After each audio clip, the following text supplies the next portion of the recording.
Chapter 40. Christ's Advent Foretold. And hear how it was foretold concerning those who published his doctrine and proclaimed his appearance, the above-mentioned prophet and king, speaking thus by the spirit of prophecy. Day unto day uttereth speech, and night unto night showeth knowledge. There is no speech nor language where their voice is not heard. Their voice has gone out into all the earth, and their words to the ends of the world. In the sun hath he set his tabernacle, and he as a bridegroom going out of his chamber shall rejoice as a giant to run his course.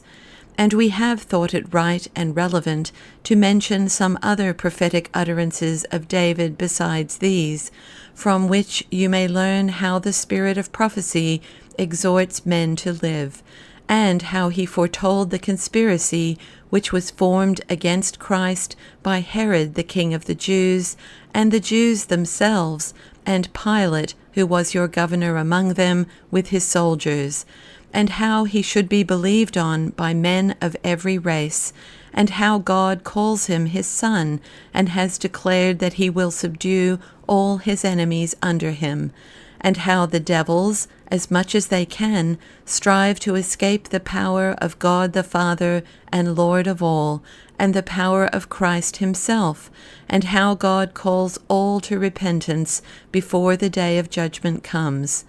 These things were uttered thus: Blessed is the man who hath not walked in the counsel of the ungodly, nor stood in the way of sinners, nor sat in the seat of the scornful, but his delight is in the law of the Lord, and in his law will he meditate day and night.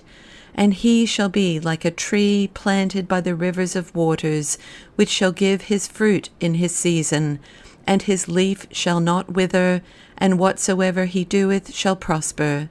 The ungodly are not so, but are like the chaff which the wind driveth away from the face of the earth.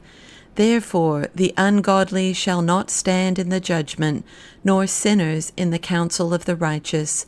For the Lord knoweth the way of the righteous, but the way of the ungodly shall perish. Why do the heathen rage, and the people imagine new things? The kings of the earth set themselves, and the rulers take counsel together against the Lord and against his anointed, saying, Let us break their bands asunder, and cast their yoke from us.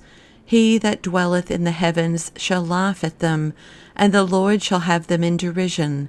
Then shall he speak to them in his wrath, and vex them in his sore displeasure. Yet have I been set by him a king on Zion his holy hill, declaring the decree of the Lord.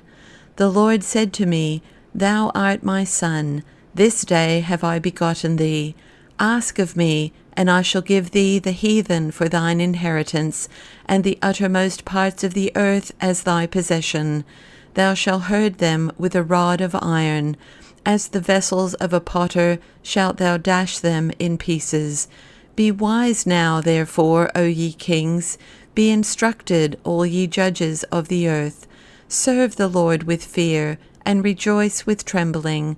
Embrace instruction, lest at any time the Lord be angry, and ye perish from the right way, when his wrath has been suddenly kindled.